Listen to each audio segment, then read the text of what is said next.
మీ ఎలాంటి వ్యాపార ప్రకటనలకైనా వెంటనే మా ఛానల్ సంప్రదించండి. నమస్కారం గురుగారు.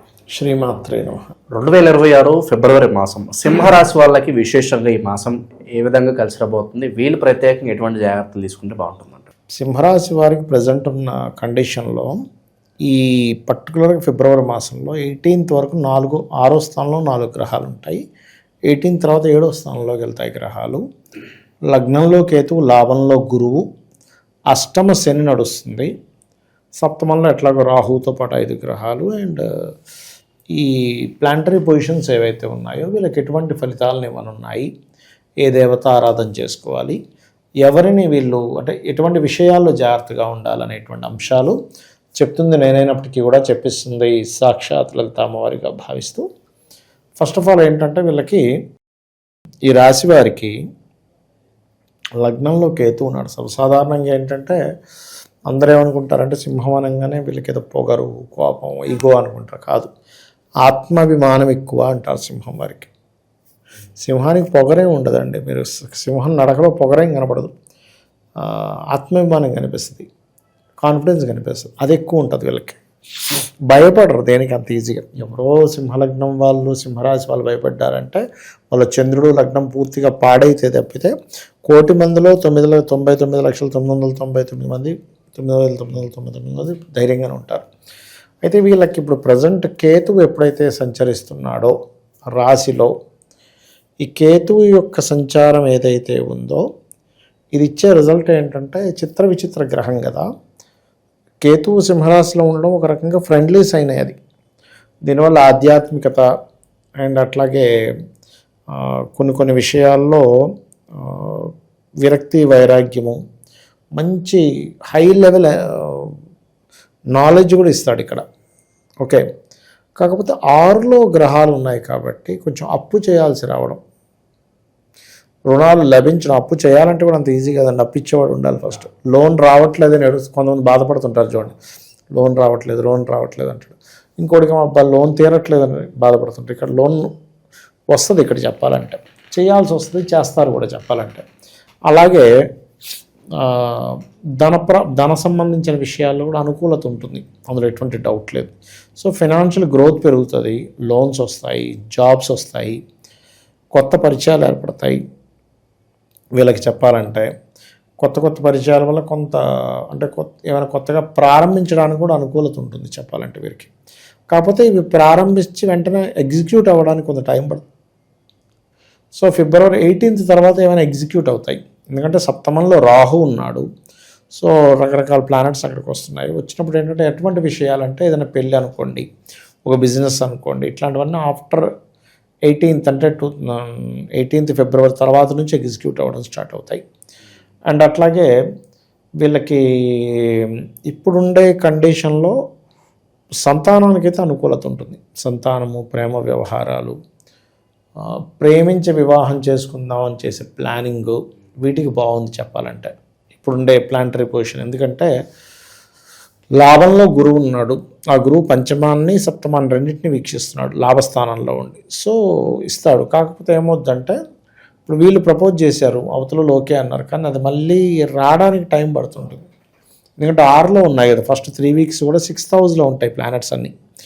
ఫస్ట్ 18 days వరకు ఉండి దాని తర్వాత 18th day తర్వాత 19th of February నుంచి మనకు సప్తమంలోకి వెళ్తున్నాయి. ఎప్పుడైతే సప్తమంలోకి గ్రహాలన్నీ వెళ్తున్నాయో అప్పటి నుంచి వీళ్ళకి ఈ బిజినెస్ అనుకోండి, పార్ట్నర్స్ అనుకోండి, వివాహం అనుకోండి, విదేశాల్లో ఉండేటువంటి వ్యక్తులతో కొంత పరిచయాలు ఏర్పడము, అక్కడ వాళ్ళతో. ఎందుకంటే అష్టమ శని కదా. అష్టమ శని అంటే ఏంటంటే మనకి ఆల్ ఆఫ్ సడన్గా ఎప్పుడే మార్పు జరుగుతుందో తెలియదు అన్నట్టుగా ఉంటుంటుంది. సడన్గా ఒక కోర్స్ చేసేస్తారు, సడన్గా ఎక్కడికి వెళ్తారు, సడన్గా ఒక లాభం కలుగుతుంది. ఇట్లా సడన్గా కొన్ని పనులు చేయడం వల్ల కూడా కొంత నిందలు అనుభవిస్తూ ఉంటారు. సో ఇవన్నీ కూడా ఇక్కడ వీళ్ళకి ప్రభావితం చేస్తూ ఉంటాయి. అది మెయిన్గా జరుగుతూ ఉంటుంది. అయితే ఈ సప్తమంలో ఉండే గ్రహాలు ప్లేస్ ఆఫ్ చేంజ్ కూడా ఇస్తుంది ఆఫ్టర్ 18th తర్వాత. అంటే ఉన్న ప్రదేశం నుంచి అది ఊరు వెళ్ళడం అనుకోండి, ఇల్లు మారడం అనుకోండి, ఉన్నిల్లు అమ్మేసి ఇంకో దగ్గర కొత్త ఇల్లు కొనుక్కొని వెళ్ళడం అనుకోండి, ఉద్యోగం మార్పు వల్ల ప్రదేశం మారాల్సిన పరిస్థితి రావడం అనుకోండి, ఇంకా నేను ఇక్కడే స్థిరంగా ఉంటాను అనుకున్న వ్యక్తి కూడా మారాల్సిన పరిస్థితి. ఆయన మారకపోయినా నేను చాలా కేసెస్లో ఏం చూశానంటే, ఇప్పుడు మీకు కొన్ని ప్రదేశాలు మారిపోతారు అని అన్నప్పుడు ఆయన ఉన్న ప్రదేశం వదిలిపెట్టి మిగతా ఆయనకున్న వేరే పాయింట్స్ అన్ని కూడా తీసేయడం నేను చూశాను. అంటే ఒకసారి ఏమైందంటే ఒక జాతకుడికి మీకు ఇప్పుడు కొన్ని ఏదైనా ఎసర్ట్స్ తీసేయడం మార్పులు ఉన్నాయండి అన్న. అంటే నేనున్నది తీసేస్తాను అన్నాడు. చెప్పలేమండి, అది మీరున్నది తీయవచ్చు, వేరేమైనా తీసేయవచ్చు సంథింగ్ అని అనుకున్నప్పుడు విచిత్రంగా ఏంటంటే ఆయన ఉన్న ప్లేస్ కదలడం ఆయనకి ఇష్టం లేదు. ఆయన ఎంత కదలకూడదని మీ భీష్మించు కూర్చున్నాడో అదే రకంగా వేరేవన్నీ ఆయన తీసేయాల్సి వచ్చింది. అంటే ఏంటంటే ఏదో ఒక మూమెంట్ ఇవ్వాలి. ఇక్కడ మీరు మూమెంట్ ఇవ్వలేదు అనుకోండి. అది ఉదాహరణకి ఒక పైప్ వెళ్తుందండి ఇట్లా, ఇప్పుడు కింద మీరు ఇంకో దగ్గర ఎక్కడ ఓపెన్ చేసాను కూడా అట్టే వెళ్ళిపోద్ది ఇటు రాకుండా. అదేంటంటే దాని ఫోర్స్ ఎక్కడ ఓపెన్ చేస్తే అక్కడ వెళ్ళిపోతూ ఉంటుంది. అట్లాగే మన ప్లానెట్స్ ఏదైనా ఒక రిజల్ట్ ఇచ్చేటప్పుడు దాని కర్మ ఎలా ఉంటుందంటే, మీరు ఒక దగ్గర పట్టుకున్నారంటే అది ఇంకో దగ్గర నుంచి వెళ్ళిపోద్ది. అట్లా ఏంటంటే ఆయన దాన్ని బ్లాక్ చేసి పట్టుకోవడం వల్ల వేరే ప్రాపర్టీస్ అన్నీ తీసేసాడు. అదేంటో నువ్వు తీయకూడదు అనుకున్నావు కదంటే, అదే సార్ నాకు అర్థం కాలేదు, దీన్ని పోకూడదని దీన్ని పట్టుకున్నా వేరేవన్నీ తీసేయాల్సి వచ్చింది. యాక్చువల్గా ఇది తీసేయాలి, కానీ ఇది నాకు ఎట్లా పోతుందో చూస్తా అన్నది వేరే తీయాల్సి వచ్చింది అన్నాడు. అట్లా ఏంటంటే మనం ఒక్కొక్కసారి కొన్ని మార్పులు చెందాలనుకున్నప్పుడు, ఇంకోటి ఏమైందంటే ఎప్పుడు కూడా ఒక వ్యక్తి మారుతాడు అన్నప్పుడు ఒక్కొక్కసారి దానికి ధీటుగా ఇంకొన్ని జరుగుతాయి. ఎట్లా అంటే ఊర్లు వెళ్ళడం మాటికి, లేదంటే ఆ ఇంట్లో తక్కువగా ఉండడం, బయట ఎక్కువగా ఉండడం. నేను చాలా కేసెస్ చూశాను. మీరు ఇప్పుడు ఇంట్లో ఉండేది లేదంటే మార్పులు సంథింగ్ తక్కువగా ఉంటారన్నప్పుడు వాళ్ళు ఏం చేసేవారంటే వేరే ఊరు వెళ్ళి ఊర్లో కొంతకాలం ఉండడం, ఇక్కడ కొంతకాలం ఉండడం, లేకపోతే ఏదో ఫ్రెండ్ ఇంట్లో ఎక్కువసేపు గడపడం, ఎప్పుడో నైట్కి ఇంటికి వచ్చి మళ్ళీ పొద్దున్న వెళ్ళిపోతుంటాడు ఫ్రెండ్ దగ్గరికి, లేకపోతే ఏ పని లేకపోయినా సరే అట్లా ఇంట్లో ఉండకుండా తిరగడం. ఇవన్నీ ఎందుకు జరుగుతాయంటే మారకులు అంటారు జ్యోతిష్ శాస్త్రంలో. ఈ మారకులు యాక్టివ్ అయినప్పుడు మనిషి ఒక దగ్గర ఉండడు. చేంజ్ అయితేనే మంచిది కూడా. ఎందుకంటే ఇక్కడ సింహం వారికి లగ్నంలో కేతు ఉన్నాడు కదా. కేతు ఉన్నప్పుడు ఒకటి పుణ్యక్షేత్ర దర్శనం, లేదా ఏదైనా ఒక మంత్రం తీసుకొని వాళ్ళు చాంటింగ్ చేయడం.